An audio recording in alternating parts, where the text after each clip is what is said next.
สบายดีเนาะสบายดีแฟนเพจทุกคนเด้อกลับมาพบกันอีกแล้วกับเพจ CEO Training Center Laos ของพวกเราเนาะถือว่า EP นี้เป็น EP ที่5แล้วเด้อเป็น EP ที่ว่า1/3ของปลายทางที่เราจะมาแล้วเนาะสำหรับบทเรียนหรือว่าเทคนิคในมื้อนี้ก็แม่นเป็นการสร้างแบบฟอร์มแบบขั้นสูงเนาะซึ่งแรงบันดาลใจที่เฮ็ดให้กำปั้นเฮ็ดวิดีโอนี้ออกมาก็แม่นมาจากรุ่นเอื้อยเพิ่นส่งมาถามเนาะเพิ่นมีปัญหาอยู่ในห้องการเพิ่นประมาณว่าเพิ่นมีแบบฟอร์มเนาะที่ใช้ร่วมกันภายในห้องการของเพิ่นหั่นเนาะแล้วบังเอิญว่าเวลาพนักงานเพิ่นเอาฟอร์มนี้ไปเติม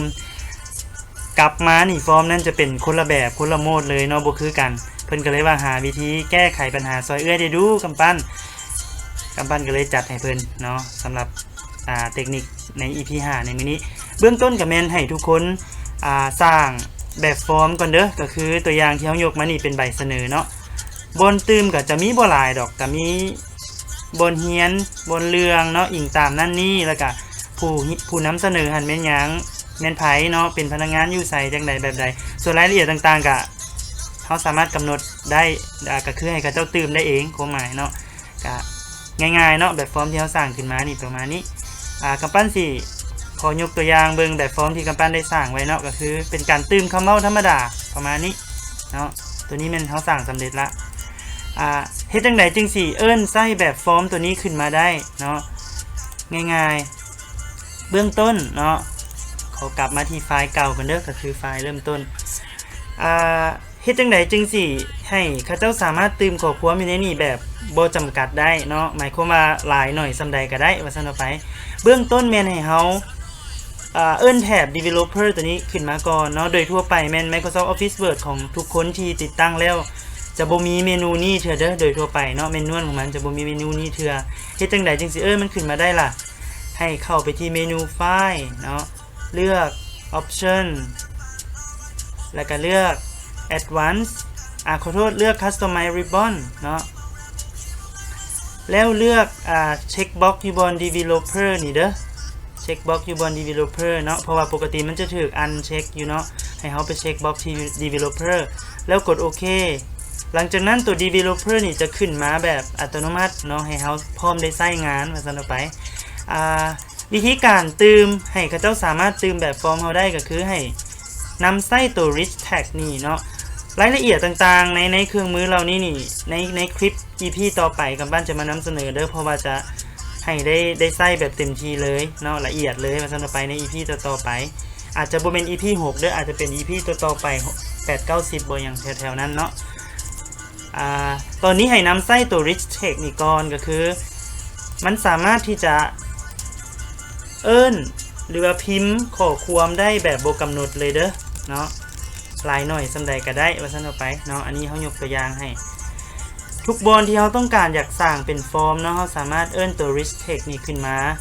เพื่อช่วยในการเพิ่มข้อมูลของเราได้เนาะยังตำแหน่งที่เราต้องการ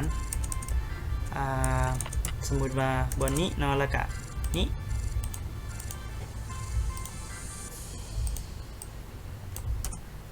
2 4 6บอลเนาะที่เขาจะต้องมีการแก้ไขเปลี่ยนแปลงว่าซั่นไปถามว่าเฮ็ดซำนี้พอบ่พอเด้อเพราะว่ากรณีที่พนักงานหรือว่าผู้ใช้ป้อนข้อมูลไปแล้วเนาะมันอาจจะมีผลกระทบต่อแบบฟอร์มของเฮาเนาะผลกระทบแนวใดกรณีเขาเจ้าไปเปลี่ยนคำเว้าอย่างต่างแบบนี้เนาะหรือว่าย้ายบนเฮ็ดให้มันแบบบ่กงกันแล้วนี่เนาะเฮ็ดให้ฟอร์แมตมีการเปลี่ยนแปลงว่าซั่นไปเฮาสิป้องกันจังใดล่ะเพื่อบ่ให้ฟอร์แมตของเฮามีการเปลี่ยนแปลงให้เปลี่ยนแปลงเฉพาะเนื้อหาที่เฮาต้องการกำหนดให้เขาเจ้าเปลี่ยนได้เนาะวิธีการก็คือให้ไปที่เมนูรีวิวเลือก restrict editing เนาะอยู่ใน restrict editing นี่เฮาสามารถกำหนดได้ว่าอนุญาตให้ผู้ใช้นี่แก้ไขอย่างได้แดเนาะตัวอย่างกำปั้นสีอนุญาตให้ผู้ใช้นี่สามารถตืมฟอร์มได้อย่างเดียวเนาะให้เฮาเลือกเป็น filling in forms เนาะหลังจากนั้นคลิก yes start encoding protection ก็คือจะเป็นขั้นตอนในการใส่ password เนาะให้กับว่าฟอร์มของเฮาเพื่อบ่อนุญาตให้ผู้ใช้หัน แก้ไขข้อความที่เราได้เขียนไว้นี่เนาะยกตัวอย่างกำปั้นคลิก yes เนาะแล้วมันจะถามขึ้นมาว่าจะใส่พาสเวิร์ดบ่เนาะซึ่งการใส่พาสเวิร์ดก็คือต้องได้ใส่2เทื่อใส่แล้วก็ต้องคอนเฟิร์มอีกเนาะตัวอย่างตัวนี้กำปั้นบ่ใส่เถอะเด้อลองกลับมาที่ฟอร์มของเราเนาะสามารถป้อนได้ปกติแต่ข้อสังเกตก็คือสิ่งที่เราบ่สามารถแก้ไขได้แม่นข้อความที่ถูกสร้างไว้นี่นะนอกฟอร์มนี่นะเนาะเราบ่สามารถเฮ็ดหยังได้เลยเด้อนี่สังเกตเบิ่งกับปั้นพยายามคลิกจังได๋ก็คลิกแก้ไขบ่ได้เนาะสิ่งที่แก้ไขได้มีแต่บนป้อนข้อความนี่เท่านั้นบนอื่นบ่สามารถแก้ไขได้เนาะถึงว่ามันสิมีข้อความหลายหน่อยซำใดก็สร้างเด้อเวลามันตกลงมานะมันก็จะบ่มีผลกระทบต่อแบบฟอร์มของเราฟอร์มเรายังอยู่บนเก่าเนาะตำแหน่งเก่าที่เราเคยได้ตั้งไว้อันนี้เป็นเทคนิคอันนึงเนาะที่กำปั้นอยากนำเสนอและคิดว่ามันจะมีประโยชน์ต่อคนอื่นๆโดยเฉพาะแม่นของการที่ว่าได้ใช้ฟอร์มร่วมกันเนาะสำนักงานของการต่างๆที่ว่าได้ใช้ฟอร์มร่วมกันหั่นก็เอาวิธีนี้ไปประยุกต์ใช้เด้อเขาจะบ่เอิ้นว่าได้รับฟอร์มที่ฟอร์แมตต่างกันแล้วบัดนี้เนาะจะได้เป็นฟอร์แมตอันเดียวกันย่อหน้าก็ย่อหน้านำกันลงแถวก็ลงแถวนำกันเนาะอันนี้ถือว่าเป็นของควรเด้อมอบให้ทุกๆคนเนาะขอบใจหลายๆสำหรับการกดไลค์กดแชร์อย่าลืมกด Subscribe ใน YouTube เฮาเด้อแล้วพบ